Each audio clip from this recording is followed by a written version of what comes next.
cómo fue ese movimiento ya entre buscar entre lo que está entre la ficción, lo que está entre el autor y su referencialidad, llamémoslo su historicidad, ustedes mismas, digamos, sus vidas, sus familias, ya, esa construcción polifónica, porque no son solo sus voces, sino las voces de esos tú que estuvieron allí.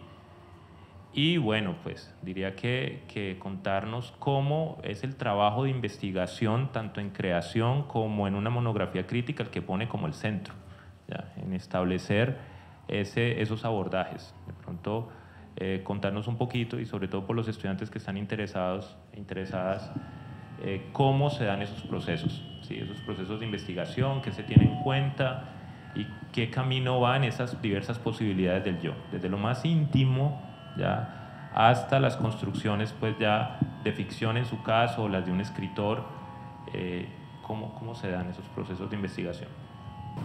El cuerpo de la escritura creativa lo hice pues realmente ya cuando me senté a hacer la tesis, pero yo conté con la gran oportunidad, que también fue lo que me llevó a la tesis, de hacer 2 seminarios con el profesor Urriago y una clase con el profesor Alex, que ya hablaban bastante de toda la parte teórica. Entonces tenía como un bagaje bastante grande por donde empezar. Ya había leído pues todos los autores principales, entonces, y tenía muchos recortes, muchas, como en algún momento en el seminario del profesor Urriago dije, sí, estoy totalmente convencida que de esto quiero hacer mi tesis. Empecé a crear como recortes, words, donde empecé a poner de manera muy desorganizada pues las partes que yo sentía que más me iban a servir a mi tesis, pero pues lo ponía con página y todo donde podía regresar a él. Entonces, para mí fue un proceso de ir yendo a una y a la otra. Yo empecé a escribir cuando ya tenía por ahí un 60% de la parte creativa. Empecé con la parte teórica.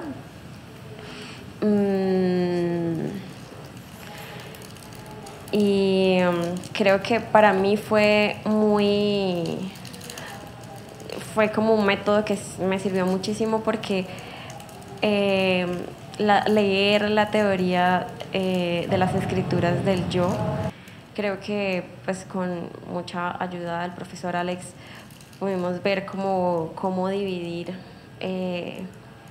esos grandes temas, porque hay que dejar muchas cosas por fuera y escoger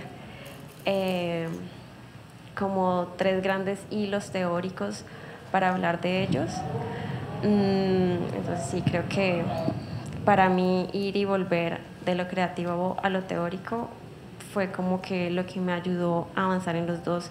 Lo uno pudo contribuirle a lo otro.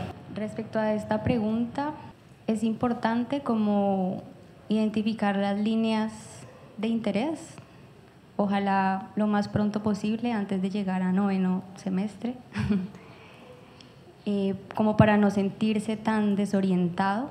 Yo creo que todos en algún punto desde primeros semestres vamos teniendo inclinaciones, entonces es ir haciéndole rastro a ello, no como uno ve muchas materias, los profes tienen diferentes orientaciones, campos de investigación, y bueno, yo corrí con la suerte de en 9º semestre ver seminario trabajo de grado con el profe Urriago.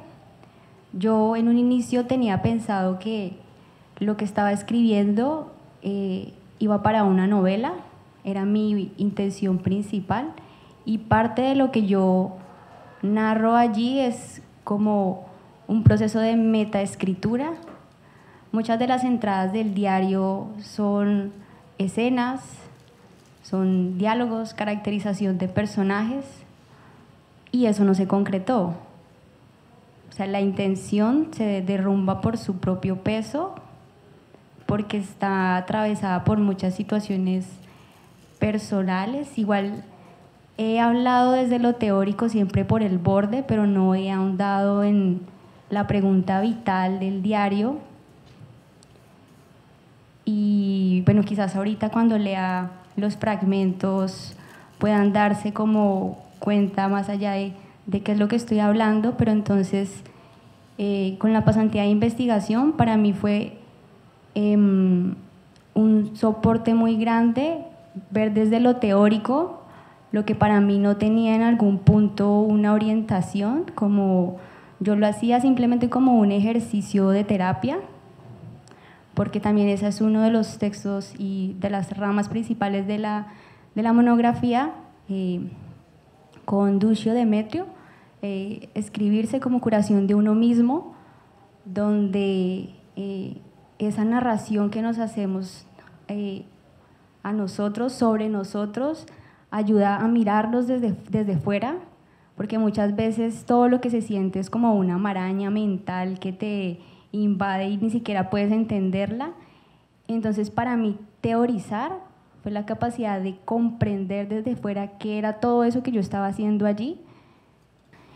Y de todos modos yo seguía en las entradas con el diario, no con esa intención, sino simplemente porque muchas veces no me funcionaba hablarlo con personas, no me funcionaba hacer ejercicio, recorrer kilómetros en la bicicleta, ir a la montaña, nadar, lo que fuera, sí, seguía ahí. Entonces, incluso yo siento que aún después de escribir, tampoco es que haya sanado en algún punto, pero sí me liberaba.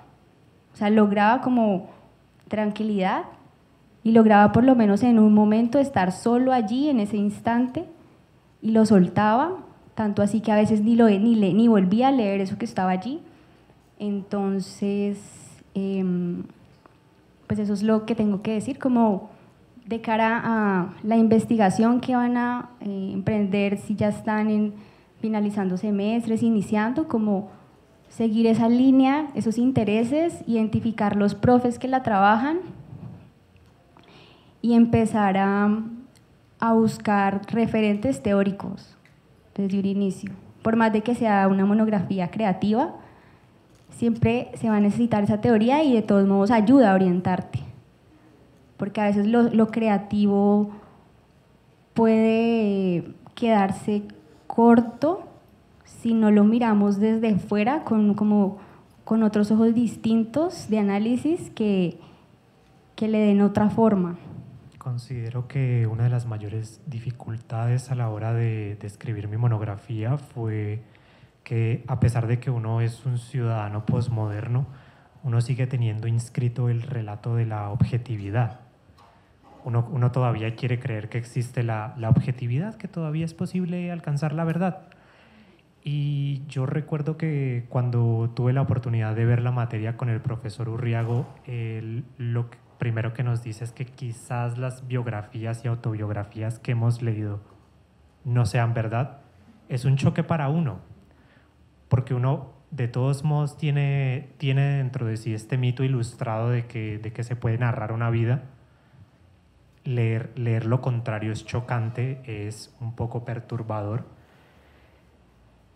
pero creo finalmente que esa es como la invitación que hace Mario Bellatín en su libro. La primera invitación del libro al escribir un personaje ficticio como si fuera real e incluso enmarcarlo en un contexto histórico realista y mencionar a personas tan caras para nuestra tradición como a Juan Rulfo, a José María Arguedas.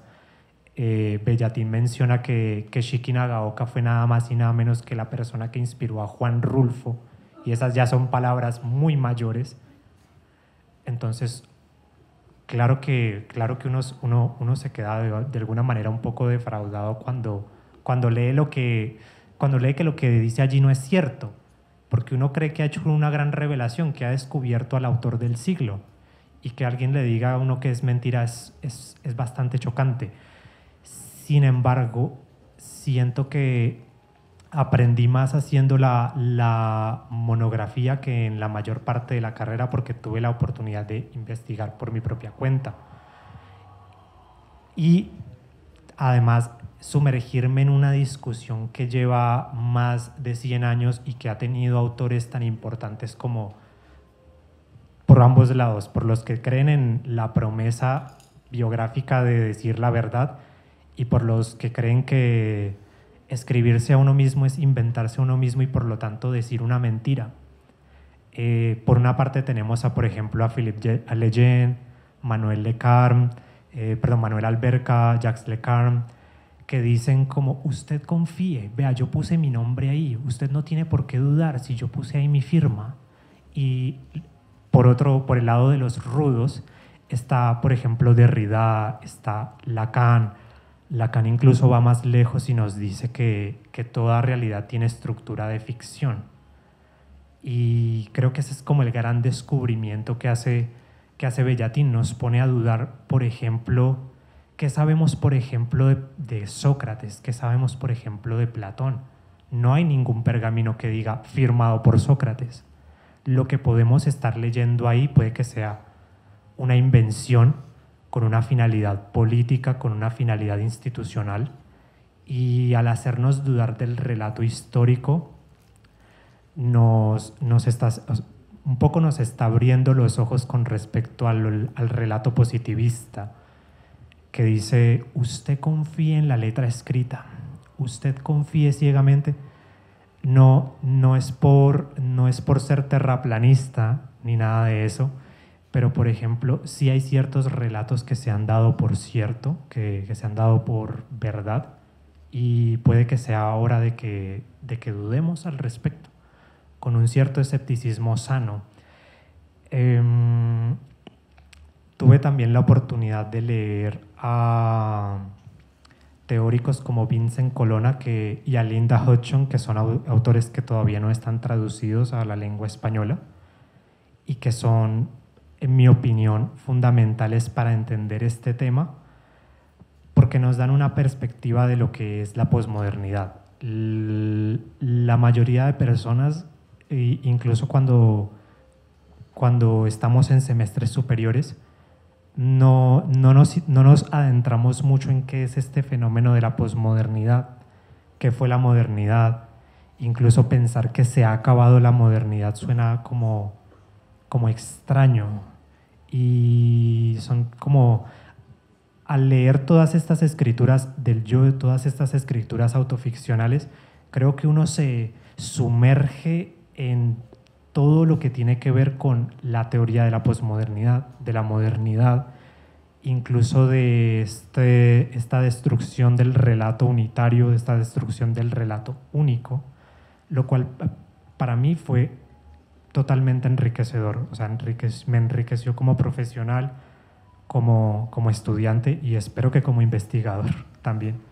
Bueno, muy bien, esperemos que están disfrutando de la palabra de nuestros candidatos a grado ya, porque digamos que en los tres trabajos se muestra mucho aquello que es una suerte de proyecto común de las escrituras autobiográficas, o lo que llamaríamos el espacio biográfico, en donde no solamente aparecen las formas canónicas, sino, por ejemplo, lo que son los blogs digitales, el trabajo en YouTube, y las novelas o autonovelaciones gráficas. Por ejemplo, tenemos en Colombia a Power Paola, que ha producido dos grandes obras gráficas que son Virus Tropical y Todas las bicicletas que tuve. En todo caso, yo creo que hay un tema que me gustaría que exploráramos antes de leer los fragmentos, como dice una autora, esos pedazos míos, ¿no? Los fragmentos nuestros, y que tiene que ver con el nomadismo. En Laura está muy presente porque al fin y al cabo su trabajo se titula Transmigrar. Quisiera que hablaras de esa parte y cómo también aparecen personas en tu vida que se convierten en personajes, ¿cierto? Tu tía, tu madre, y cómo juegas también con el mapa ficcional, porque en todo caso no estamos hablando aquí enteramente, estamos hablando de la ilusión referencial de la que han hablado los teóricos, y lo que Pierre Bourdieu también llama la ilusión biográfica. Claro, evidentemente nosotros podemos dar cuenta de que estamos viviendo una vida, pero dice Ricoeur, no es sino hasta cuando la relatamos que nos damos cuenta que vivimos. Y además ponemos en forma lo que es informe, o sea, lo que va apareciendo de manera muy casual. Y en esa medida, ese sería ese tema para que compartamos luego algunos fragmentos y obviamente también participemos, interactuemos con el público, ¿no? En esa medida, pues, puede ser, David, que reinicie el tema de cómo incluso uno transita de una cosa que cree saber y que lo conmociona, y ese también es un nomadismo teórico, ¿no? Lo mismo Laura en su recortario y también Laura, ¿no? Sí, claro. Acerca de esto de las migraciones y el nomadismo, con respecto al autor, todas sus obras las sitúa en Japón, a pesar de que él mismo dice que nunca ha pisado Japón. Y eso hace parte del extrañamiento de su obra, hace parte de lo insólito de su obra.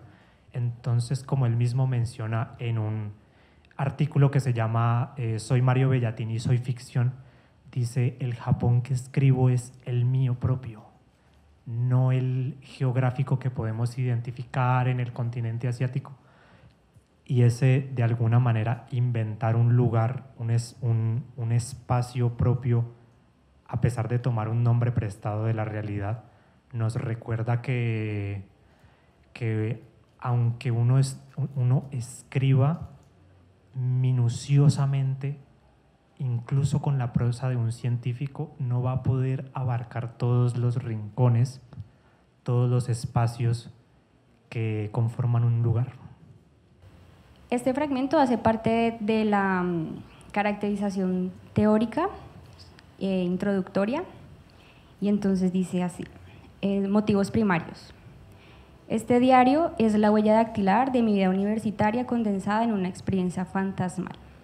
Si intentara rastrear el origen, me vería ante Los Malditos, una compilación de perfiles periodísticos sobre escritoras, poetas y artistas en quienes se posó la desgracia luminosa de morir exhalando arte.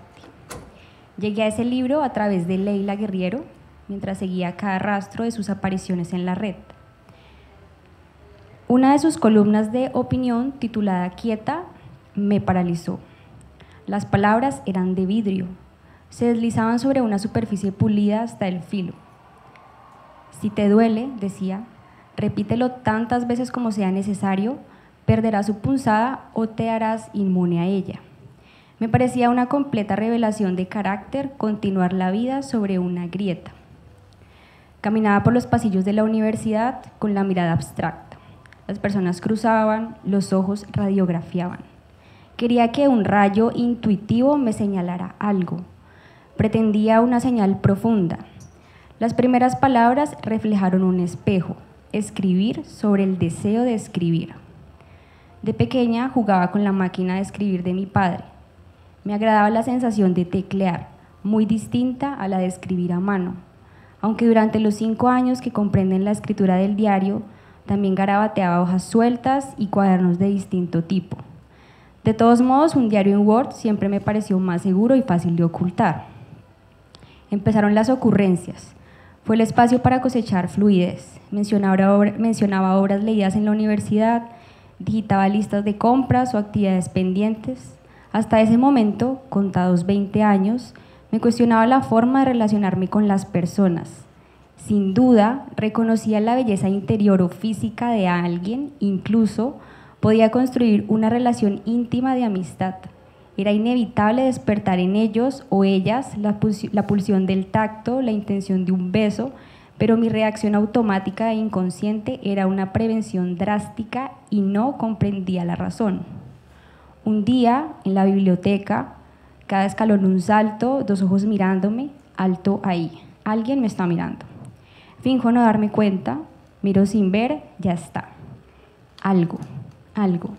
La primera intención semejante a la de confesar algo surge tras la aparición de ella. Entonces, sobreviene la circularidad, el pensamiento insistente en una espiral. ¿En qué momento la única alternativa es preguntarle a una réplica literaria de nuestra vida cómo resolver un impasse? En casa o caminando, la imagen del encuentro vago y corto. Evocar es volver a volcar, dejar caer y recoger, hacer aparecer su imagen, jugar a encontrar la situación causante de una cicatriz, la mirada de vidrio, la forma de amarrar los tenis. Bueno, voy a leer el primer párrafo de un relato que se llama ¿Cuánto cuesta viajar? Veo como sus labios, carcomidos por alguna clase de enfermedad epidérmica, mascullan palabras en un inglés que suenan a chino. Asiento con la cabeza, esperanzada en que sea una afirmación y no una pregunta, mientras con mis piernas cortas me lanzo a zancadas para mantener su marcha. Sus ojos no voltean la mirada hacia mí en ningún momento, y sus piernas de caballo mantienen un ritmo ensordecedor que me dejan sin aliento. Se detiene, por fin, al llegar a un corredor estrecho. Da un golpe seco a la puerta que, al abrirse, despide el calor de los fogones de una cocina industrial. El impacto de sus arillos contra el metal de la puerta produce un chirrido al que ya parece habituada, y con un movimiento de cabeza me invita a pasar primero. Quería preguntarle a Laura Parra, me gustó mucho tu ponencia, me parece algo bastante íntimo y pienso que pues resuena un poco conmigo. En mi proceso de psicoterapia, mi terapeuta me ha dicho muchas veces, me ha mandado la tarea de escribir, y me gustaría preguntarle a David, digamos, ¿qué piensas tú, digamos, de las personas que irrumpen en los espacios académicos, así como, no, pues este tipo es un payaso, básicamente, como lo es Bellatín, diría cualquiera, ¿sí? Cuando lo que intenta hacer es una cosa, de pronto tal vez quizás vanguardista, no lo sé, es que yo siento que es una cosa como, bueno, ¿cómo me pueden tomar en serio si estoy haciendo este tipo de cosas, ¿no? Y la intención que realmente detrás, quisiera que comentaras brevemente sobre eso. Ya, gracias. Mi pregunta va más como desde la perspectiva de género, pues para los tres.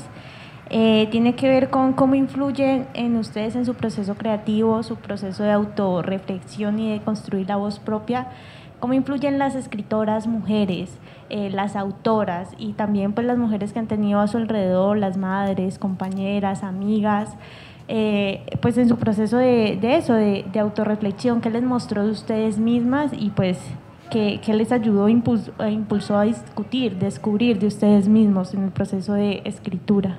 El momento en el que escriben y tienen pensado realizar pues su tesis, ¿cierto? Y volver a ella, ¿cómo ven ese yo?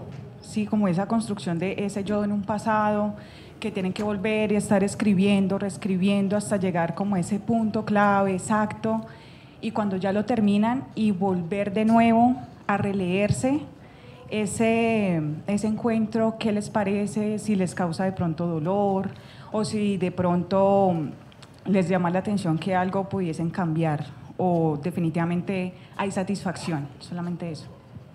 Mi pregunta para los tres es, ha sido un camino largo, bastante largo, yo pienso para ustedes, porque a diferencia de muchos alumnos en la universidad, yo pienso que a ustedes se les ha alargado más el tiempo por cuestión de la pandemia, por cuestión de muchas cosas que han sido difíciles en el país y en el mundo. Y pues cuando llegaron a la literatura, tenían una idea de por qué quiero hacerlo, por qué quiero, o qué ideas tengo yo acerca de esta carrera, y en el camino qué cosas han cambiado, y digamos en este momento en el que piensan ya prácticamente coroné, se sienten contentos con el resultado, con el proceso. Estas figuras como Bellatín que resultan incómodas me parecen necesarios en los espacios académicos porque a veces nos tomamos muy en serio la academia y no nos permitimos ni siquiera reírnos de nosotros mismos ni de lo que hacemos y consideramos que aquí estamos haciendo cosas muy serias y sí lo estamos haciendo, pero también tenemos que pensar que quizás a lo mejor no, quizás a lo mejor estamos también jugando como lo que él hace en su escritura.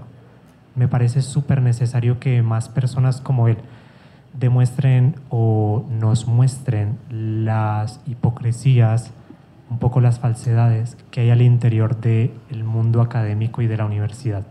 Respecto a lo que me pregunta sobre la cuestión terapéutica del diario, absolutamente he de afirmar que sí. Es muy importante, a mí me sirvió demasiado escribir, porque es una forma de cerrar un pacto, de reconciliarme conmigo misma y entender que finalmente nuestra historia de vida es el primer y último amor que nos es dado. Entonces sí te animo a que le hagas caso a tu terapeuta. Para responder las 3 preguntas en una, yo diría que cuando estaba este párrafo de esta historia que leí fue el primer cuento que escribí, y cuando ya empecé a escribir toda la tesis y reescribir, me di cuenta que el personaje mujer que interactúa conmigo era más que en sí el ser humano que existe realmente, era una reflexión de mí misma, o sea, un reflejo de mis heridas y cómo las proyectaba en ella. Y al reescribirla pude creo que acercarme un poco más a ella y menos a lo que yo reflejaba en ella. Y siento que eso ha sido también la carrera, como mirar atrás todo eso que hemos vivido y que hemos aprendido, y la verdad es que siento que la carrera es una parte esencial de mi ser. Creo que no me equivoqué para nada en la carrera que escogí, porque sustenta eso que realmente soy, y creo que acercarnos a ese ser nos va a llevar de alguna manera en la vida a hacer lo que nos va a hacer feliz. Entonces, sí, la verdad estoy feliz.